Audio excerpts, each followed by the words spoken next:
The wind whispered softly through the tall mango trees as the sun sank behind the hills of Greenwood Village. In the little house at the edge of the road lived Margaret, a woman whose beauty had once turned heads and warmed hearts. But time had done its work. Her hair now carried streaks of grey, and her eyes, though still bright, carried a loneliness that even the sun could not brighten.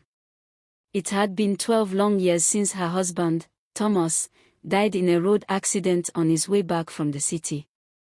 The tragedy had not only broken her heart but also robbed her of her chance to ever become a mother. Since then, she had lived in silence, surrounded by memories that refused to fade.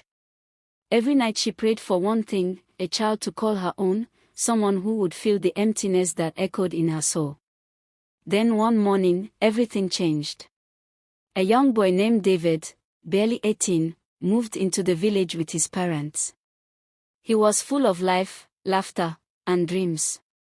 His smile was the kind that could melt even the hardest of hearts.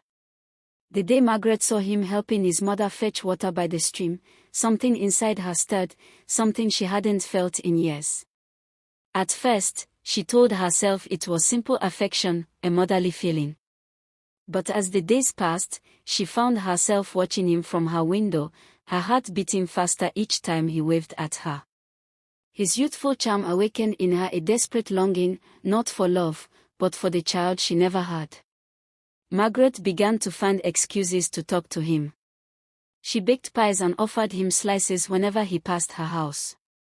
She asked for his help fixing her garden fence, smiling at his clumsy attempts. David, innocent and kind, saw her as a lonely woman who needed company. He didn't see the storm that raged behind her gentle eyes. Soon, she began to imagine a life with him, not as a lover, but as someone who could give her what fate had taken away. Her thoughts grew darker each night. If only he could give me a child, just one child to love, to call mine. But whispers spread quickly in Greenwood.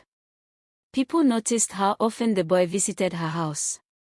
They began to talk, and soon, David's parents heard every word. "Stay away from that woman," his mother warned one evening. "She's old enough to be your mother. People are saying terrible things." David tried to explain, but his parents would not listen. "She's not who you think she is," his father said firmly. "She's lonely and lost. Don't get trapped in her sorrow."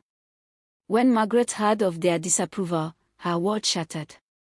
She felt the whole village turning against her, mocking her loneliness, whispering about her desperation. The very people who once called her kind now called her wicked. She stopped eating. She stopped smiling. The house that once smelled of fresh pies now smelled of silence. One night, she sat on the edge of her bed, tears rolling down her cheeks. She looked at the bottle of sleeping pills beside her and whispered, "Maybe the world will finally be quiet when I'm gone." But before she could open the bottle, there was a knock on her door. It was David. His eyes were wet, his hands trembling. "I'm sorry," he said, his voice breaking. "I didn't know what people were saying. I didn't know how much you were hurting." Margaret stared at him, speechless. For the first time in years, someone had come, not out of pity, but out of care.